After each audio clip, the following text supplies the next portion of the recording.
UFOs have been the stuff of conspiracy theorists for decades, often mocked for talking about it, but maybe they shouldn't be mocked.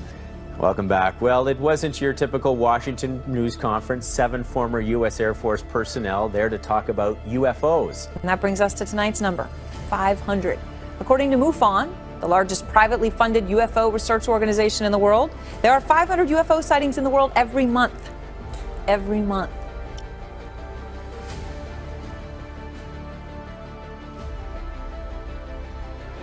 The aliens won't let it happen. You reveal all their secrets. They exercise strict control over us.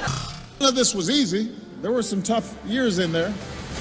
You had fiscal showdowns and government shutdowns and pandemics and oil spills and pirates. Y'all remember the pirates? I mean, the only thing we haven't had to deal with is like the asteroid, or the aliens. That's true, good point. Shouldn't have mentioned the aliens.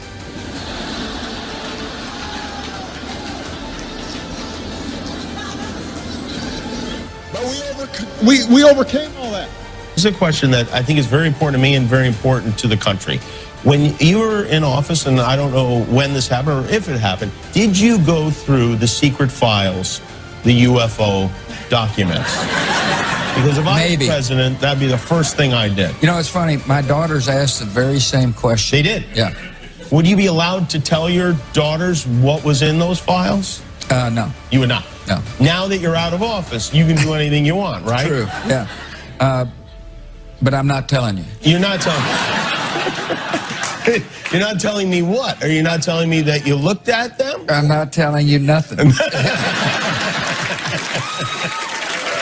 Are there really great secrets that you know that you can't share with people? Yeah. Yeah, there are. And you never write about them? No. Maybe at a time in your life that you're like, oh, I'm 90, I'm going to do it. No. No, nothing. What if you were to get like a little like loopy, you know, you get old and... Start drinking again? Start drinking again. Guillermo, get some tequila. Yeah. Are there really great secrets that you know that you can't share with people? Yeah.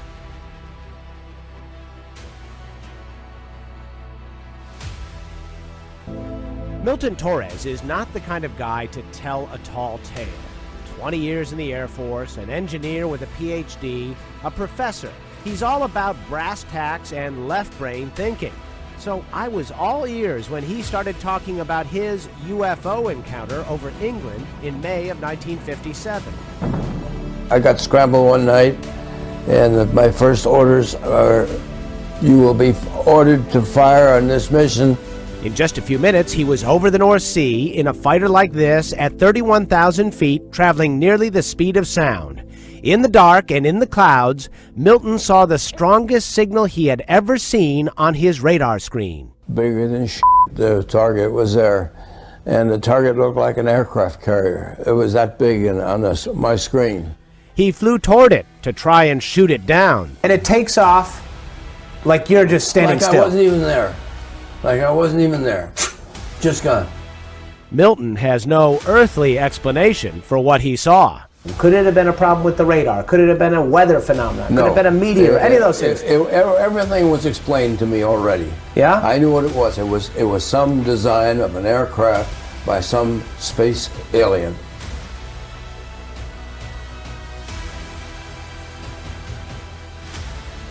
Behind the clouds was not identified.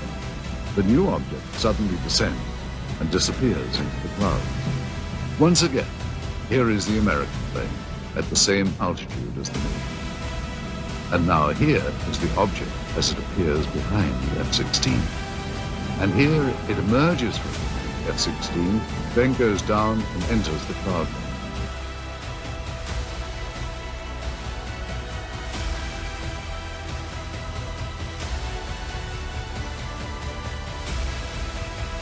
Declassified by the USSR's Ministry of Defense just before Boris Yeltsin took power.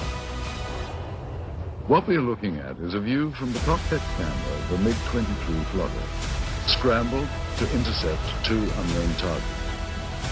What we see now is an apparent merging of the 2 targets. Here is the same shot slowed down. These are obviously not typical flight characteristics of NATO or any other conventional aircraft. The MiG lost visual contact with this object or objects will once again be looking at a cockpit camera view, this time from a MiG-21. The camera plane and 3 others were scrambled to intercept an unknown craft flying at very high speed, which is visible here as a large cylindrical-shaped object. And as the Russian planes close in, the UFO suddenly picks up speed and disappears. Here it is once again. You'll notice the cylinder seems to be traveling at about the same speed as the MiGs until about here. And then it seems to increase its speed, which, according to pilots, must have reached at least Mach 3 in about 10 seconds. A lot of this footage was declassified after the Soviet military failed to identify the object seen here. This one shows an interception attempt by MiG pilots. There were many cylindrical object interceptions that were reported and investigated. We were interested in the high-speed potential of this object. The size of this one is estimated to be about twice the size of a MiG-21. With technology available to us and the Americans, it should not be able to move as fast as it does. Hey, this footage is still interesting because I don't think the Russians had any idea what they were dealing with here. Their fighters were at least as good as ours, and yet here is something that is completely beyond their capability to intercept. The acceleration rate of this thing is impossible for any aircraft that we know of. Fighter pilots here on a training run. But on a top-secret mission earlier this month, Israeli jets are thought to have flown into Syrian airspace. There's now talk they may have bombed a nuclear weapons facility there. A training run. But on a top-secret mission earlier this month, Israeli jets are thought to have flown into Syrian airspace. There's now talk they may have bombed a nuclear weapons facility there. Israel's government has refused to comment.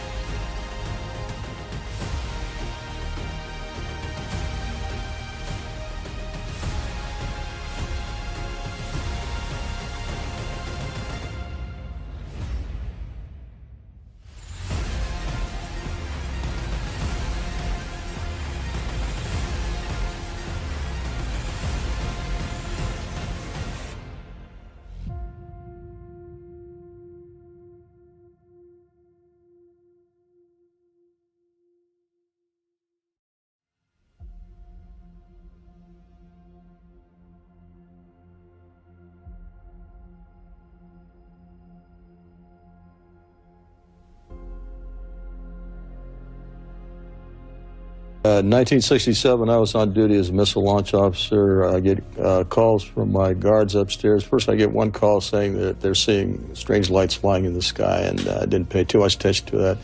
About 5 minutes later, the main security guard, the flight security controller, calls down, says he's looking at a glowing red object, very large, hovering over the front gate. He wants to know what to do. I tell him to secure the facility. We hang up. I go to tell my commanders. So within seconds of that call, my missiles start shutting down. I recall losing all 10 of them. By shutting down, what I mean is they were not launchable. They were in no-go condition, disabled.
At this stage, the rocket was traveling between 11 and 14,000 miles per hour when a saucer-shaped craft entered the frame. It flew into the frame like this, and it shot a beam of light at the warhead. Now, remember, all this stuff is flying at several thousand miles an hour. So this thing fires a beam of light at the warhead, hits it, fires another beam of light, and then flies out the way it came in. And the warhead tumbles out of space. Now, when the lights came on, Major Mansman turned around and looked at me and said, "Were you guys screwing around up there?" And I said, "No, sir." And he said, "What was that?" And I said, "It looks to me like we got a UFO."